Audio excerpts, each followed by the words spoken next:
Здравствуйте, друзья! Почему Емеля щуку поймал? Автор статьи УПС-1970.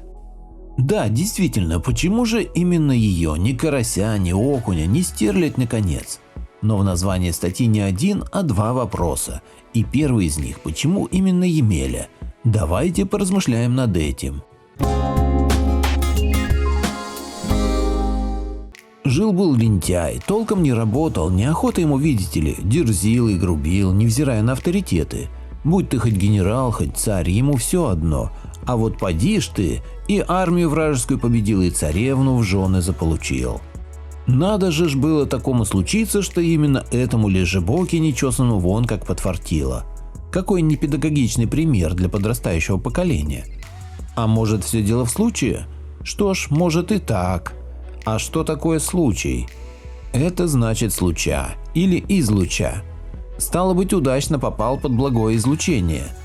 Но ведь это ничего не объясняет. Хотя Илья Муромец и подоле на печи лежал, правда по другой причине. Емеля, активно отрицающий любые социальные нормы, представляет собой типичного трикстера. Трикстер – архаический персонаж ранней мифологии практически всех народов Земли и в то же время один из основополагающих персонажей человеческой культуры.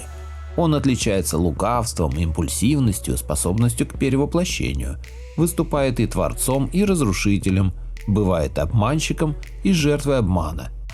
Такие персонажи в мировом фольклоре появляются в периоды социального напряжения, когда имеется потребность в изменениях общества. Это та ситуация, когда форма начинает давлеть над содержанием, выросшим из ее рамок, и законопослушные граждане не в силах достичь преобразований, поскольку слишком привязаны к действующим нормам и структурам. Вот и в сказке по щучьему велению и с царевной неладно было, весь дворец слезами залила горемычная, то ли просто каприза, то ли тошно ей в палатах монарших, то ли предчувствия томят. И война надвигалась. Стало быть, понадобился трикстер.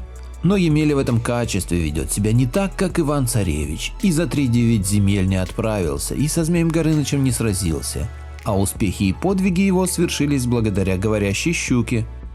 В чем же его собственная заслуга? Ну, во-первых, он сделал над собой усилие, отправился таки за водой. Помните, один из аспектов сказки про репку: для того, чтобы тебя нашла удача, сделай шаг ей навстречу, посади хотя бы овощ, брось в землю зернышко семечко.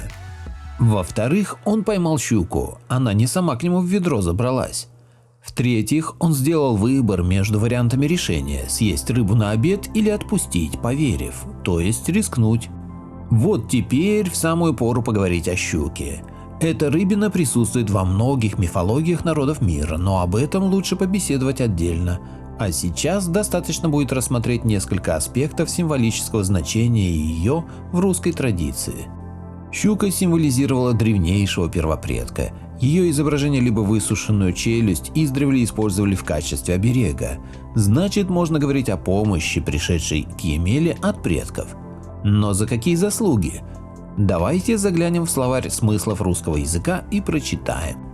Щука. Щу плюс ка – это воплощение чувственных образов души. Вот как оказывается.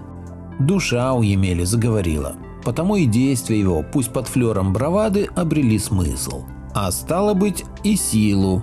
И волшебный заговор по щучьему велению в этом случае переводится по велению души. Сверим с ритмофонетикой. Ща означает щит. У – духовное, К – направление, А – первое, изначальное и к тому же трансляцию открытого. Вот оно как выходит-то: душа защитница и проводница. Если свести все значения воедино, а не выбирать одно предпочтительное, щука становится многозначным образом глубочайшего значения. Теперь понятно, почему Емеля поймал именно щуку. И я вам желаю слушать и слышать голос своей души. От души желаю. Вот такая трактовка смысла русской сказки. Автор статьи УПС-1970. Благодарю всех, кто подписался на мой канал и смотрит мои видео. Ссылка на статью в описании. Поделитесь моим видео в соцсетях с родными, друзьями и знакомыми. Люди имеют право знать все точки зрения. Всем спасибо за внимание, буду рад вас видеть на своем канале снова.